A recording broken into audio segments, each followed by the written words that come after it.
काय बोलायला लागला? शेतकऱ्याला इज्जत असते होय? या देशातल्या सगळ्यांच्या अशा वागणुकीमुळे एक दिवस देशाची इज्जत तुम्हाला येशीवर टांगायची येळी. तवा सांगणार कोण नसन.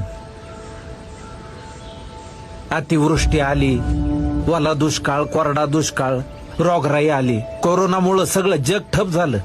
थांबला नाही तो फक्त शेतकरी. साधं टिकल्याचं पाकिट विकणाऱ्याला विचारलं काय करतो, तो म्हणतो बिझनेस आहे माझा. आणि एका धान्याच्या दाण्यापासून हजारो दाणे बनविणारा शेतकरी बिझनेसमन नाही याची लाज नाही वाटत?